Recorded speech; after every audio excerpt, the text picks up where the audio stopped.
The left simply hates Clarence Thomas. I mean, they don't like any of the conservative justices, not even Roberts, but they particularly loathe Clarence Thomas. And let's think about why that is. I think it's because Clarence Thomas is, well, a black man who has left the plantation. Think about the left. They are the party of the plantations. The Democratic Party maintained the actual plantations. But even after slavery, they love to keep blacks in political subjugation. And even now.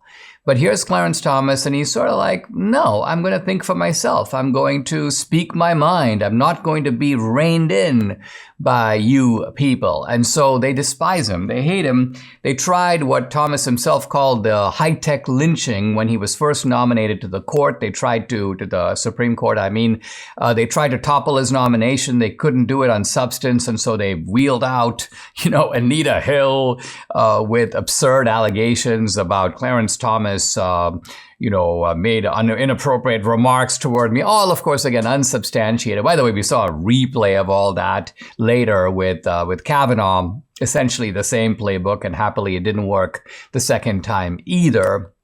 But now they're trying to go after Thomas again, and this time on a completely different pretext.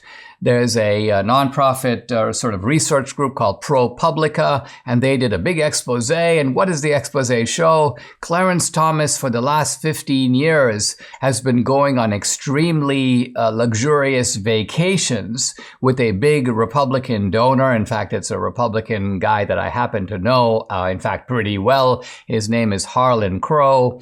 His father, Trammell Crow, built much of the Dallas skyline. Harlan Crow is a kind of institution in Dallas. He was on the board of the American Enterprise Institute when I was a scholar there. So I got to know Harlan pretty well and have stayed in touch over the years. In any event, Clarence Thomas is friends with this guy.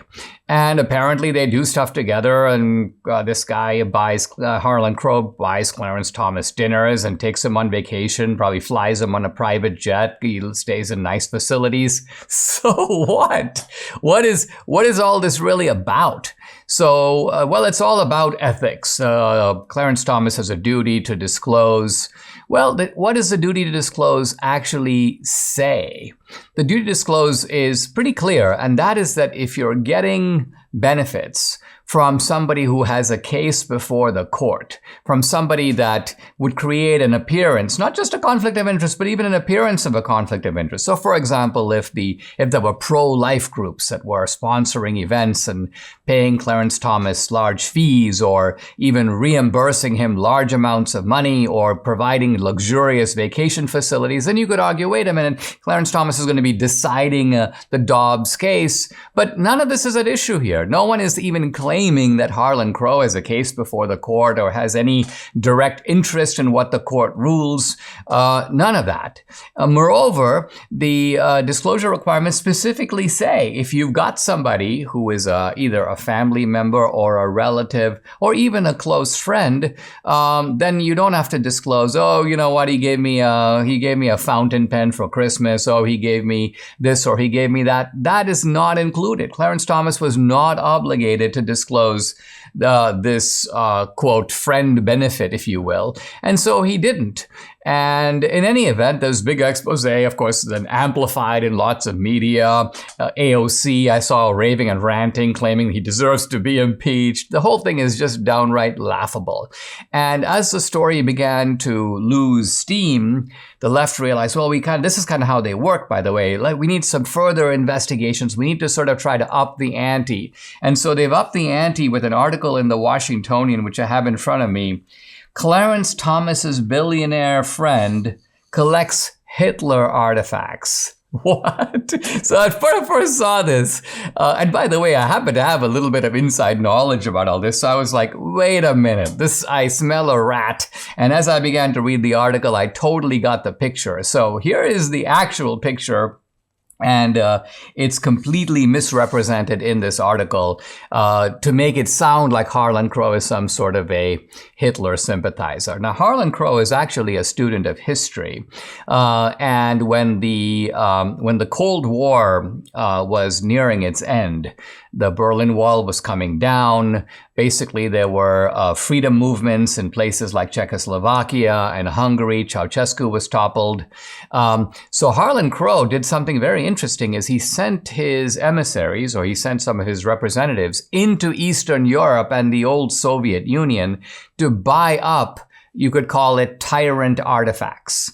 He bought huge statues of Ceausescu, of Mao, of Lenin, of Stalin. Now, the idea here is not that Harlan Crow admires Lenin or Stalin or Mao. In fact, the opposite is the truth. He hates them.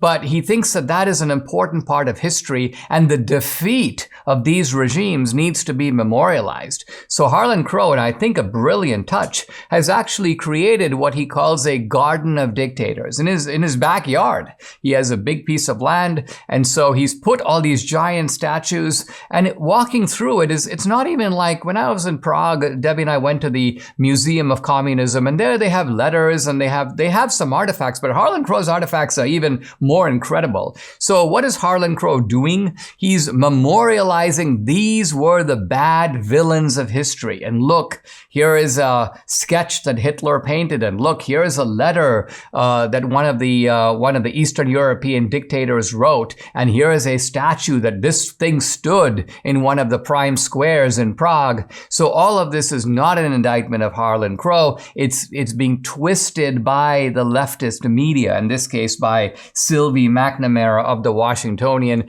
to try to keep going a vendetta, not primarily against Harlan Crow, but against Clarence Thomas. It's not going to work.